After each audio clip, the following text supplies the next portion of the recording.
Bonjour à tous. Alors je vais parler des casques Shokz qui s'appelaient avant Aftershokz à conduction osseuse, ce qui permet d'écouter autour de vous, de ne pas être isolé, de ne pas être coupé. C'est-à-dire vous pouvez écouter en même temps la musique, podcast, passer des appels téléphoniques, parce que c'est des casques à, j'allais dire Bluetooth, mais aussi, donc comme je le disais, surtout avoir ce sentiment de sécurité d'écouter autour de soi. Ça c'est un ancien casque que j'avais eu de Aftershokz. Il y avait le fil et ça cassait, parce que je l'ai gardé quand même longtemps. Ils n'en font plus de ce modèle. Maintenant, c'est, comme je disais, donc c'est Bluetooth, donc OpenMove, qui fait à peu près entre 80 et 90 euros. Et celui que j'ai toujours, c'est le R, qui fait le même prix, mais que c'est un modèle avant le OpenMove.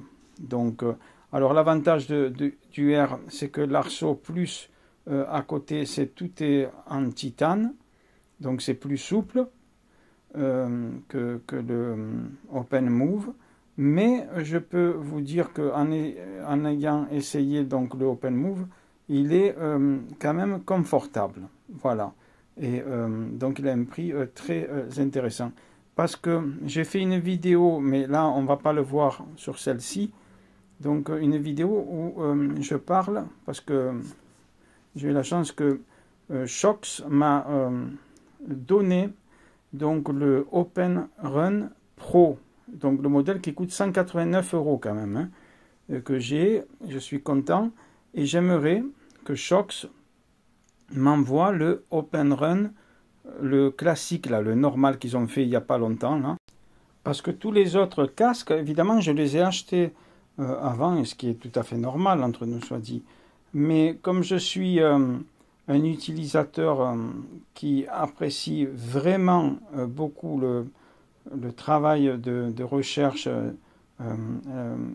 et comment évoluent les casques qui s'appellent Aftershock et qui maintenant ils s'appellent Shock, et leur évolution, la qualité, les changements qui se font, je suis content maintenant de promouvoir ces produits.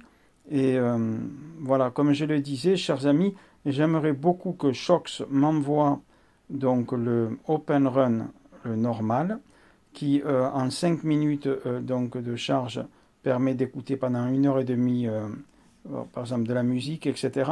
Et l'avantage, si j'allais dire, entre le OpenRun Pro, il y a quelques différences, et le OpenRun classique. Le OpenRun classique, il est étanche IP67, tandis que le OpenRun Pro IP55, c'est-à-dire s'il y a une pluie, tout ça, ça risque rien, mais c'est pas fait pour, il n'est pas aussi étanche que le OpenRun normal. Donc, vous voyez, et le OpenRun normal, il est un peu plus léger. Donc de 3 ou 4 grammes, ce qui n'est pas, j'allais dire, très très important, parce que déjà, à la base, ils sont tous légers, ces casques. Hein.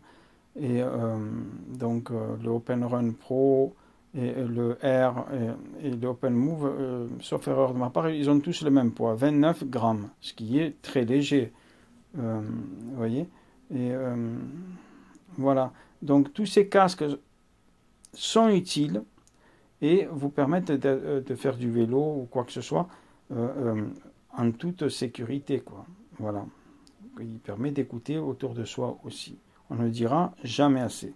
Je vous demande, s'il vous plaît, de ne pas hésiter de mettre des commentaires, des questions, etc., des likes. Je vous remercie. Je vous souhaite une bonne journée à toutes et à tous. Au revoir.